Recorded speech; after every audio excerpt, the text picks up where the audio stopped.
Buenas noches, Glenn. Te mando esta historia porque me pasó algo que hasta hoy no sé cómo acomodar en la cabeza. No fue nada de que se apareciera alguien enfrente de mí ni nada así. Fue más bien una de esas cosas raras que te dejan pensando por días. Yo manejo autobús en rutas largas desde hace años, aquí en el norte. No voy a decir la línea ni la ruta exacta porque luego se presta a chismes, pero es una ruta normal, de esas que salen en la tarde-noche y llegan en la madrugada o al amanecer. La mayoría de la gente va dormida, todo tranquilo, una que otra parada rápida y ya. El trabajo, la verdad, es repetitivo. Lo que cambia es la gente, las maletas y de repente una descompostura, pero fuera de eso, casi todo es rutina. Ese día en particular fue un viaje normal. Salimos con el camión casi lleno. Yo venía con mi ayudante, porque en esas rutas sí se ocupa alguien que esté al pendiente de la bodega, de los boletos, de la gente que sube y baja y de cualquier cosa. Nos tocó lluvia a ratos, nada grave, y la carretera estaba bien. No hubo sustos, no hubo frenones, nada. Llegamos al destino como a las 6 de la mañana, ya con el cielo aclarando. Como siempre, abres puertas, prendes luces interiores. La gente se empieza a parar con cara de sueño. Se bajan con prisa porque unos van al trabajo, otros a hacer conexión con otro camión. Es el momento donde todo mundo está de malas, pero es normal. Y también es el momento donde se te juntan los pendientes. Revisar que no se te quede nadie dormido, que no se te quede nada dentro, que la bodega quede vacía, que la unidad quede lista para el siguiente movimiento. Mi ayudante y yo hacemos el procedimiento normal. Él se baja a abrir bodega y empieza a sacar maletas, y yo me quedo arriba un rato porque siempre hay alguien que se tarda, o alguien que pregunta algo, o alguien que se le perdió el teléfono. Ese día pasó lo normal. Una señora juraba que su bolsa no aparecía, y al final la traía en el hombro. Un chavo preguntando si ya había llegado a tal ciudad cuando ya estaba bajándose. Nada fuera de lo común. Cuando ya se bajó el último, mi ayudante me hace una seña desde abajo. Me dice: «Oye, quedó una maleta». Yo al principio pensé que era de esas que la gente deja porque va al baño y regresa corriendo. Pasa mucho. Pero ya habían pasado varios minutos. La terminal ya estaba movida. La gente ya se estaba dispersando. Entonces me bajé y lo vi. Era una maleta mediana. Era de color oscuro, como gris o negro, y tenía un detalle que me llamó la atención. No traía ningún identificador, ni listón, ni nombre, ni nada. Nada más la maleta tal cual. Lo primero que haces en esos casos es preguntar. Mi ayudante se fue al área donde todavía estaban algunos pasajeros, esperando taxi o viendo horarios. «¿De quién es esta maleta?». Nadie dijo nada. Unos voltearon, otros ni caso. Luego, como regla, le dices al personal de la terminal.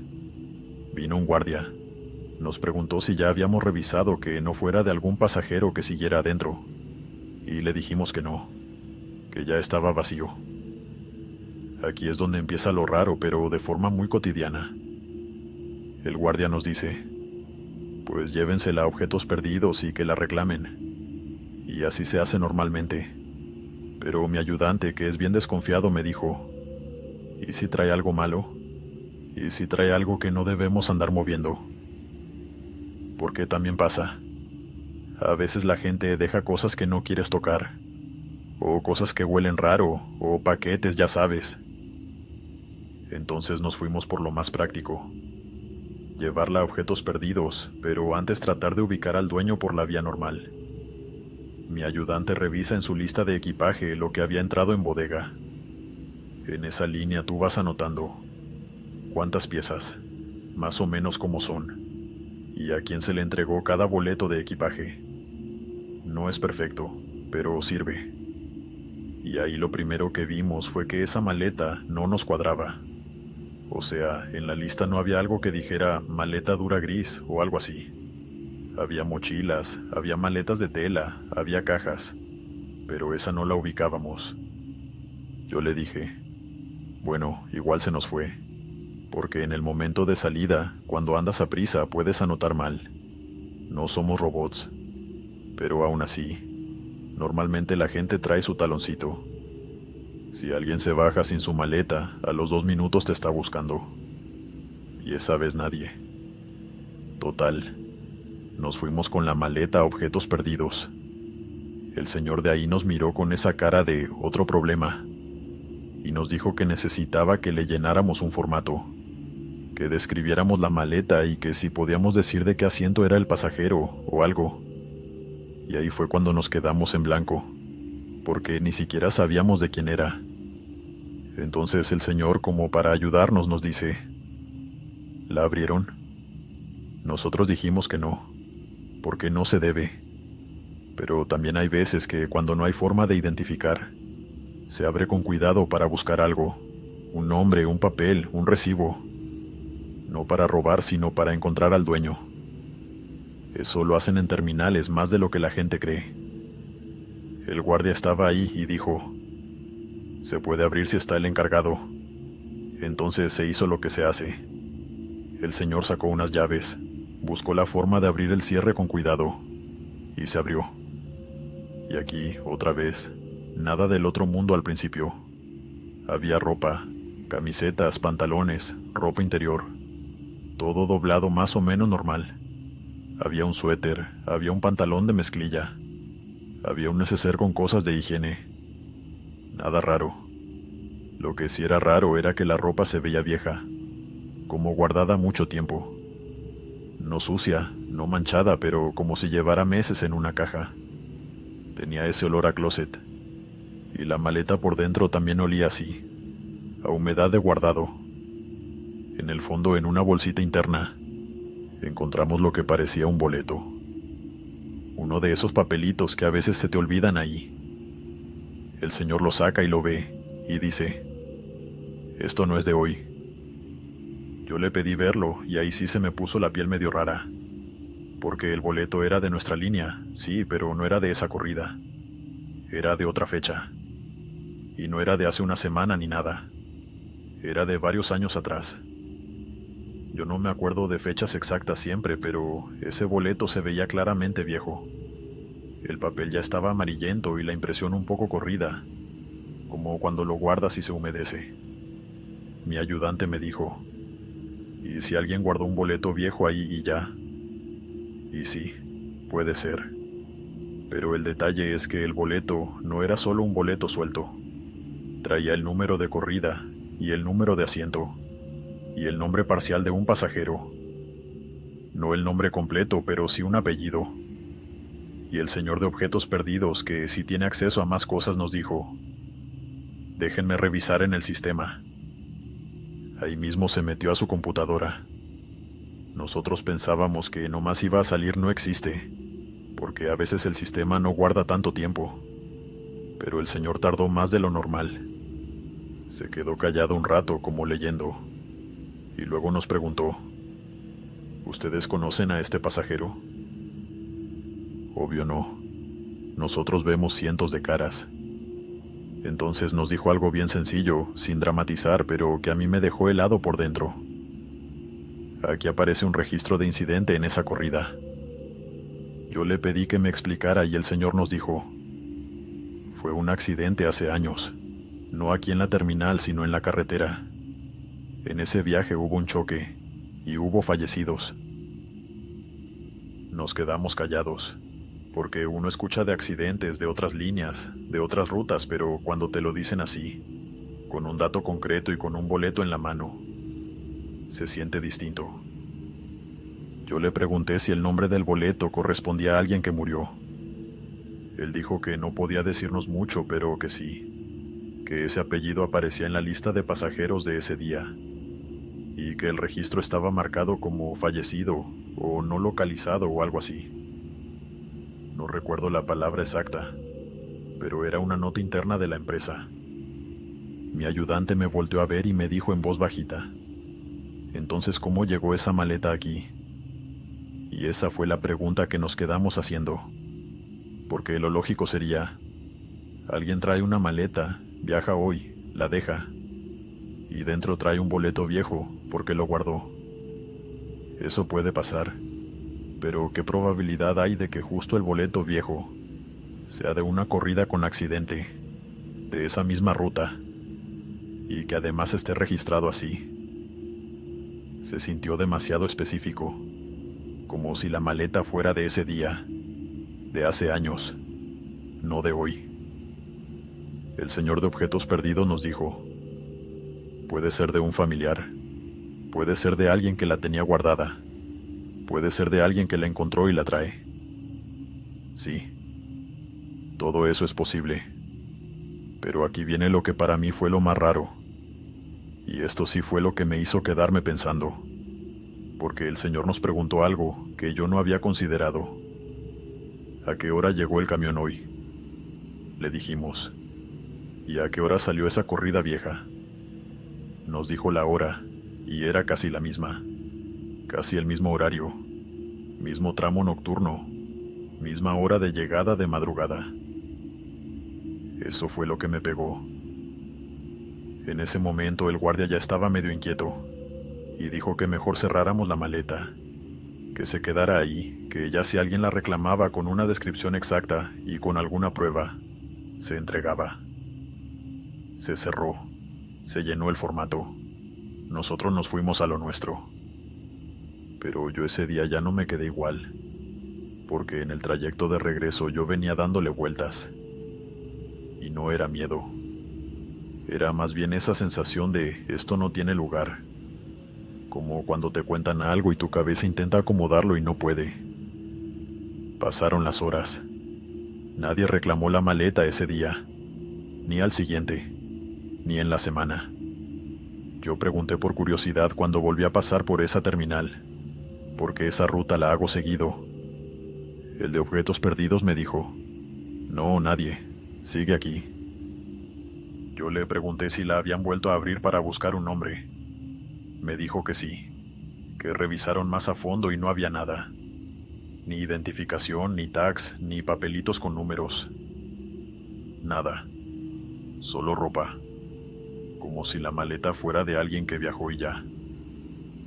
Pero un mes después, en esa misma ruta, pasó algo que ya no pude acomodar tan fácil.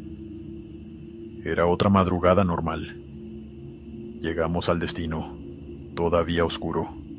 Yo me quedé arriba mientras mi ayudante bajaba a abrir la bodega para empezar a entregar equipaje. Yo estaba arriba cuando escuché que la compuerta se abrió. Todo normal. Pero de pronto mi compañero me habló, en un tono muy serio que no me gustó para nada. Ese tono bajo que uno usa cuando no quiere alterar a nadie. Me dijo, oye, baja por favor. Me bajé y observé que la compuerta estaba abierta. Solo entraba la luz tenue de la terminal, que a esa hora es poca, medio amarillenta. Y antes de darme cuenta me dijo en un tono temeroso, hay alguien ahí escondido. Y ahí fue cuando yo también lo vi. Al fondo de la bodega, del lado izquierdo, justo donde semanas atrás había estado aquella maleta gris, había algo. No se veía claro. Era más bien una silueta agachada, como alguien en cuclillas, pegado a la pared interior, como tratando de no ser visto. Y había un olor, ese mismo olor a ropa vieja guardada, más fuerte que antes, a humedad cerrada. Yo di un paso adelante y en ese momento él prendió la luz. La bodega quedó completamente iluminada, y no había nadie. Solo las maletas normales de ese viaje. El espacio donde ambos habíamos visto esa silueta estaba vacío. No había cajas, no había bultos, no había nada que pudiera simular esa forma humana agachada. Nos quedamos unos segundos mirando. Revisamos todo. Literalmente metimos medio cuerpo a la bodega. No hay forma de que alguien se esconda ahí sin que lo veas. No hay espacios ocultos. Mi ayudante me juró que antes de que yo bajara, alcanzó a distinguir algo más, que la figura parecía llevar ropa clara, como camisa vieja, y que la postura no era normal. Era como si estuviera abrazando algo. Yo no vi tanto detalle, solo vi la forma. No pudimos procesar mucho lo que vimos, pues teníamos que bajar a los pasajeros y entregar el equipaje como si nada. No dijimos nada a nadie porque no queríamos que se hiciera escándalo. Al final cerramos la bodega y el olor desapareció por completo. Nunca volvió a pasar, pero desde esa madrugada, cada vez que abrimos la compuerta antes de prender la luz, yo ya no me acerco tan tranquilo. Y no puedo decir que era el espíritu del dueño de esa maleta. No lo puedo probar. Lo único que sé es que esa silueta estaba exactamente en el mismo lugar donde aquella maleta quedó olvidada semanas antes. Como si alguien hubiera regresado a buscar algo. O como si nunca se hubiera ido del todo. Dale me gusta y suscríbete si lo estás disfrutando. Continuamos. Hola comunidad del sector del terror. Mi nombre es Rogelio y trabajo como conductor de autobús en rutas largas en el norte de México. Lo que voy a contarles me pasó hace un par de años, en un tramo de esos que todos preferiríamos cruzar de día y acompañados. Era una ruta nocturna, de interior, nada de autopista cómoda. Salimos al anochecer de una ciudad mediana rumbo a otra más al norte, con varias horas de carretera sola de por medio. Para cuando pasamos el último pueblo, ya iban casi todos los pasajeros dormidos. Silencio, uno que otro ronquido, el ruido del motor y la carretera adelante. Negra. Tal vez no tenga importancia para algunos, pero yo sí me di cuenta de que casi la totalidad de mis pasajeros eran señoras, niños, y uno que otro muchacho joven que parecía no tener más de 18. Eso puso una carga de responsabilidad extra sobre mí, y sé que algunos me entenderán. Tengan presente que yo siempre he tenido una preocupación fija, que el autobús se me descomponga en una zona mala. Los que trabajamos por el norte sabemos que hay tramos donde no es tanto el miedo al accidente, sino a quien se te pueda acercar mientras estás varado en la carretera. Las historias sobran. Asaltos, robos de camiones enteros, secuestros. Uno aprende a no quedarse quieto más de lo necesario. Esa noche, sin embargo, me tocó. Venía a una velocidad normal cuando, en un tramo feo de la carretera, sentí un jalón fuerte del lado derecho y un golpe seco. Alcancé a orillarme como pude, con las intermitentes puestas. Los pasajeros se despertaron asustados, pero el camión no se descontroló. Revisé rápido que todos estuvieran bien y luego me bajé, con la linterna y el corazón latiéndome en la cabeza, casi como si fueran a explotarme las sienes. La falla fue clara. Una de las llantas traseras había reventado feo, y de paso dañó parte del sistema. No era cosa de cambiar y seguir. Ese camión no se iba a mover de ahí por sus propios medios. Llamé a la base por radio y por teléfono. Me dijeron lo que ya me imaginaba. La grúa tardaría varias horas en llegar, porque venía desde una ciudad lejana y además de noche. Me recomendaron mantener la calma, mantener a los pasajeros arriba del autobús y no salirme de la unidad. Colgué y me quedé un momento parado junto a la puerta, viendo la oscuridad de la carretera. No se veía ni una sola luz acercándose. Eso que debería tranquilizar en esa zona hacía lo contrario. Y pensé con realismo. Ahí parados en una carretera desierta sin poder movernos, éramos un blanco fácil. Y si pasaba una camioneta con gente armada, no había mucho que pudiéramos hacer. Subí de nuevo. Tranquilicé a los pasajeros. Les expliqué que vendría una grúa y que lo más seguro era quedarse dentro. Algunos rezongaron, otros se resignaron y volvieron a acomodarse como pudieron para dormir. Apagué todas las luces interiores y me quedé en el asiento del conductor, mirando por el parabrisas, mientras empezaba a lloviznar. y una niebla lo iba envolviendo todo. No sé cuánto tiempo pasó. Media hora, una hora, no tengo idea. Yo estaba tenso, esperando que en cualquier momento aparecieran las luces de un vehículo sospechoso, pero nada. Hasta que de pronto di un salto en mi asiento al oír un golpecito suave en la puerta, como si tocaran con los nudillos. Miré por los espejos, pero afuera solo se veía oscuridad y niebla. Volvió a sonar. 3 toques, ni fuertes ni débiles.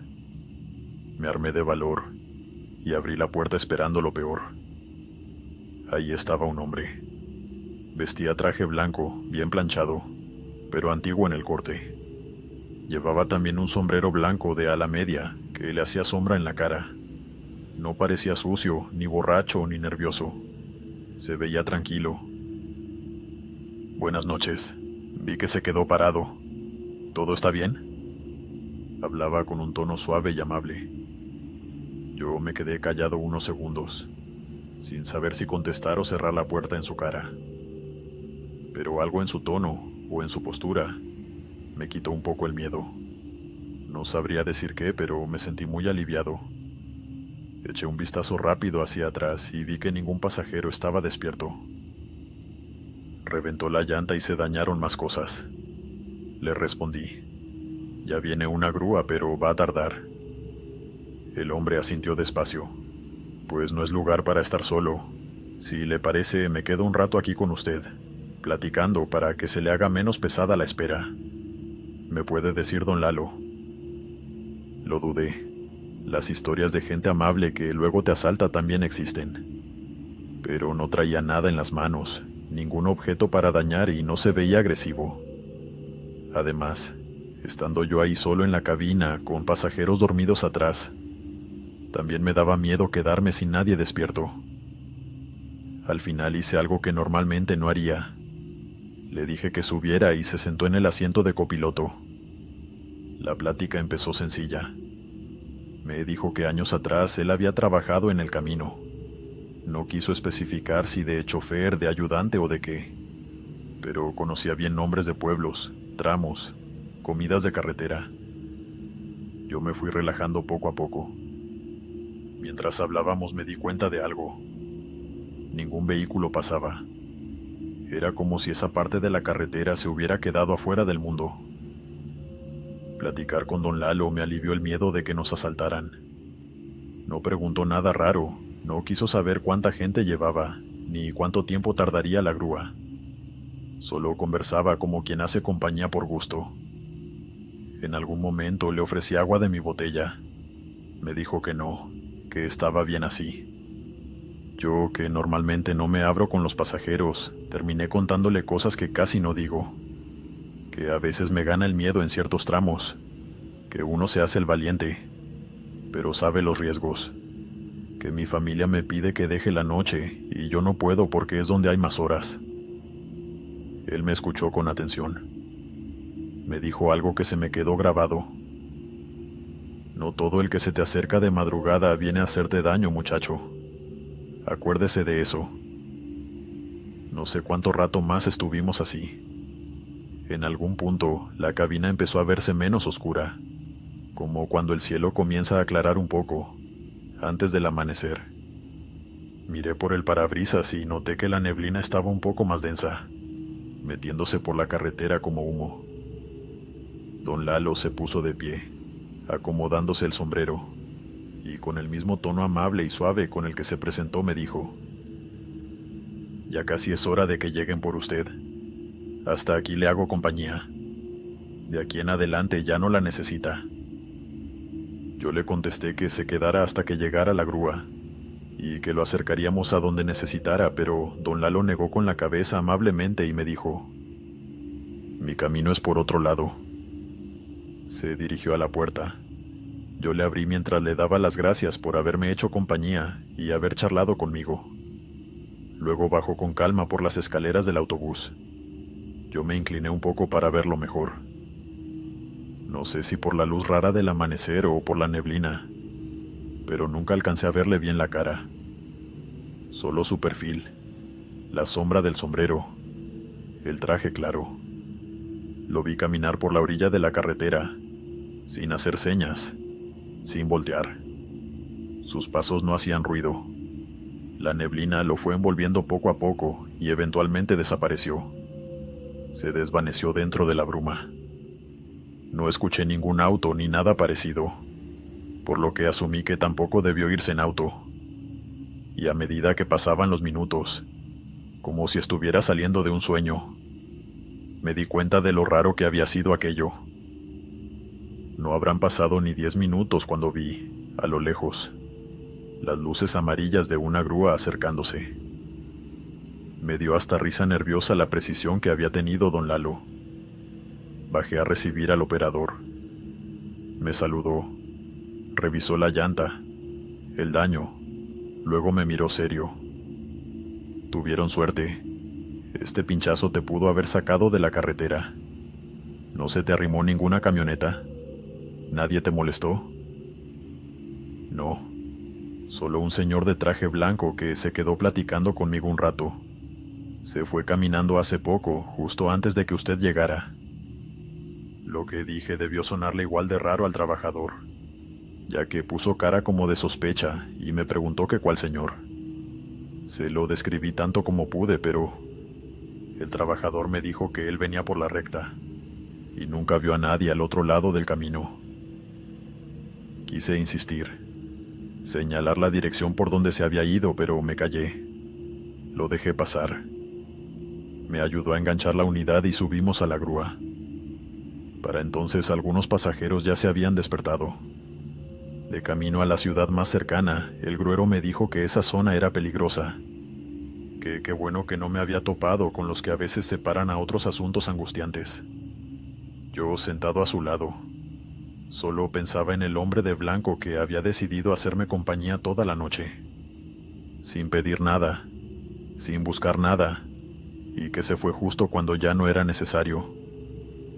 Al llegar a la ciudad a mis pasajeros los llevó otro autobús de la empresa, y un pasajero joven, un muchacho de a lo mucho 20 años, se acercó conmigo a preguntarme si estaría bien. Yo no me aguanté, y le pregunté algo que me venía molestando, si acaso él había notado que yo estuve hablando con alguien durante la madrugada. Se lo pregunté porque él venía sentado detrás de mí. El joven asintió, diciéndome que si notó a un hombre vestido de blanco, pero que no le dio importancia pensando que era otro pasajero, y se volvió a dormir. Con el tiempo mi cabeza ha intentado darle una explicación lógica. Un viajero cualquiera que se metió entre la neblina y no lo vimos, o un vecino de algún rancho cercano que conoce la zona, y se fue por un atajo. Pero cuando recuerdo cómo se fue perdiendo en la bruma, sin ruido, y la exactitud con la que supo que ya venía la grúa, me cuesta trabajo creerlo. Yo prefiero pensar que esa noche, en un tramo donde esperaba lo peor, se me apareció un alma caritativa. Alguien que no vino a robar ni a hacer daño, sino a sentarse a platicar de comida y de rutas, solo para que no me sintiera tan vulnerable. Desde entonces, cuando paso por ese tramo bajo la velocidad un poco, toco la bocina una vez, y en mi mente le doy las gracias a don Lalo, por haberme hecho compañía en la que pudo ser una de las peores noches de mi vida. Continuamos. Buenas noches, comunidad. Me llamo Carlos, y soy conductor de autobús desde hace ya unos 35 años. Hoy quiero contarles algo que me pasó por allá, en el 2007, en la carretera de Bogotá a Barranquilla, y que todavía recuerdo con un sentimiento agridulce. Primero, un poco de contexto. Yo tenía un amigo, colega de ruta, que se llamaba Felipe. Muchos en el gremio por aquel entonces lo conocían. Era un hombre alegre, que siempre estaba de buenas. Más de una vez me invitó a un café aunque anduviera corto. Nos conocimos cuando yo apenas empezaba en el trabajo, y él ya llevaba sus 15 años en el oficio. No exagero si digo que fue como mi guía en este trabajo. Compartimos muchas madrugadas en la terminal de autobuses. revisando llantas y luces, echando relajo mientras esperábamos que llegara la hora de salida, y en general él hacía que el ambiente fuera más ameno. Ahora Felipe tenía un estilo muy suyo para saludar a sus conocidos en carretera. Cuando se cruzaba con alguien conocido, hacía un juego de luces, 2 destellos cortos, uno largo, y luego tocaba la bocina con una especie de melodía que ya todos reconocíamos. Cada que lo escuchaba yo respondía igual. Por desgracia, Felipe murió en un accidente de tránsito, una volcadura fea en una curva mal señalizada. Fue un golpe duro para todos los que lo conocíamos, y recuerdo haber recibido la noticia y quedarme un rato largo con la mirada perdida, sin poder creer que ese amigo al que yo asociaba con risas se había ido así, de golpe, en una de las rutas que tantas veces manejó. La empresa hizo un pequeño homenaje. Varios compañeros fueron al velorio, incluyéndome, y durante un tiempo, cada vez que alguno pasaba por el kilómetro del accidente, tocaba la bocina en su memoria. Después, como todo en la vida, el dolor se fue. Uno sigue trabajando, porque hay cuentas que pagar y todo eso. Ahora, avanzamos al año 2007. Se acababan de cumplir 5 años de su fallecimiento, y a mí me tocó precisamente un viaje de Bogotá hasta Barranquilla. No fue esa la ruta donde tuvo el accidente, pero esa noche vi la ruta e inmediatamente pensé en él. Era el tipo de recorrido que Felipe disfrutaba. Noche tranquila, menos calor, menos tráfico. Ya de salida, mientras revisaba la unidad, me encontré recordando tonterías, como el modo en que se quejaba del café aguado de ciertas gasolineras, o los chistes groseros y grotescos que a veces nos hacía para sacarnos la risa. No sé, supongo que andaba nostálgico, aunque debo aclarar que no. Yo no recordaba que aquella noche fuera su aniversario de muerte. De eso me acordé mucho después esa noche. Salí cerca de las 10 de la noche, con el autobús lleno de pasajeros. La mayoría se durmió de inmediato, así que el viaje era bastante silencioso. La carretera estaba despejada, el cielo negro y la línea blanca del asfalto guiando todo el camino.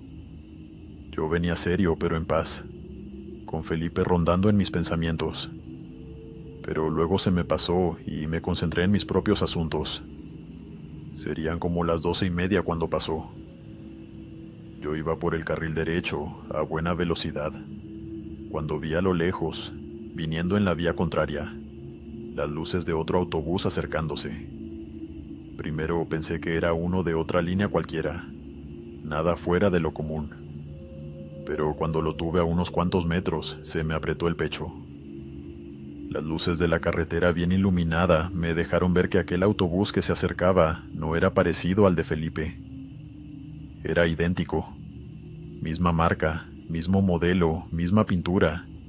Incluso el desgaste en la franja lateral se veía parecido. No diré nombres de empresas, pero los que han trabajado en esto saben reconocer una unidad repetida a simple vista. El autobús se acercó al carril donde estaba, y fue ahí cuando el corazón se me subió a la garganta. Las luces delanteras hicieron un juego que yo conocía de memoria. 2 destellos cortos, uno largo, exactamente igual al saludo que Felipe hacía siempre. No parecido, igual. Me quedé helado unos segundos, con la vista fija en la carretera, pero mirando de reojo ese autobús que se acercaba a contravía. Instinto puro. Levanté la mano izquierda del volante un segundo y le devolví el saludo, igual que antes mientras le hacía luces. No lo pensé, solo lo hice. Al mismo tiempo, el otro conductor levantó también la mano, con el mismo gesto relajado que tenía Felipe. No alcancé a verle la cara con claridad. Entre el reflejo del cristal, la oscuridad y el ángulo, solo vi una silueta con la gorra echada un poco hacia adelante. Pero la manera de mover la mano, la postura en el asiento, el modo en que inclinó la cabeza, todo me resultó demasiado familiar. y entonces sonó la bocina. No fue un toque cualquiera. Fueron exactamente los mismos tonos que Felipe hacía siempre para saludar. Yo sentí como si alguien me hubiera apretado la garganta. Aún así, le respondí con mi propia bocina, casi con las manos temblando. El otro autobús terminó de pasarme por el lado a toda velocidad. Lo seguí con la mirada por el espejo lateral y vi cómo se alejaba a toda velocidad, hasta que se lo tragó el horizonte detrás de mí. No desapareció como en película, con humo ni nada de eso. Solo que de un segundo a otro ya no estaba. Me quedé manejando en silencio, con el corazón todavía acelerado. No quise despertar a nadie ni decir nada por la radio. Solo seguí avanzando con la vista fija en la línea del pavimento y la cabeza dando vueltas. En algún punto, casi sin darme cuenta, empecé a hablarle en voz baja, como si lo tuviera sentado al lado mío. Si eras tú, viejo, gracias por el saludo. Y si no, igual te sigo extrañando. Disculpen si sueno muy emocional y hasta cursi, pero en verdad le tenía aprecio a ese viejo. Y esa noche recordé lo mucho que lamenté su pérdida. Claro, después de un rato manejando recordé qué fecha era, y tuvo sentido lo que pasó. Llegué a mi primera parada poco antes del amanecer. El lugar estaba en calma, y mis pasajeros, los que ya estaban despiertos, bajaron para desayunar. Yo sí me quedé un momento sentado, con el motor ya apagado. Cerré los ojos y respiré hondo. Puedo decir que, lógicamente, lo que vi fue un autobús igual al de Felipe, manejado por alguien con costumbres muy parecidas, y que en algún punto se me perdió de vista. Tal vez malinterpreté una serie de enormes coincidencias. Lo que quieran. Admito que suena razonable, tanto que a lo mejor es lo que diría si me lo contara otra persona. Pero yo sé lo que vi. Sé cómo saludaba a Felipe. Sé cómo tocaba la bocina. Y justo en el 5º aniversario de su muerte, en una ruta que tanto le gustaba, un autobús idéntico al suyo me pasó por al lado. Me saludó como solo él lo hacía, y se fue por donde los espejos ya no alcanzan. Para mí eso no fue casualidad. Para mí esa noche, un amigo se hizo presente en la única forma que podía, como siempre lo hizo en vida, con luces, bocinazo y un gesto de mano en plena carretera. Y con eso me quedo, con la idea de que, donde esté, se acuerda de los que seguimos rodando, y aquella vez se dio el tiempo de pasar a saludar.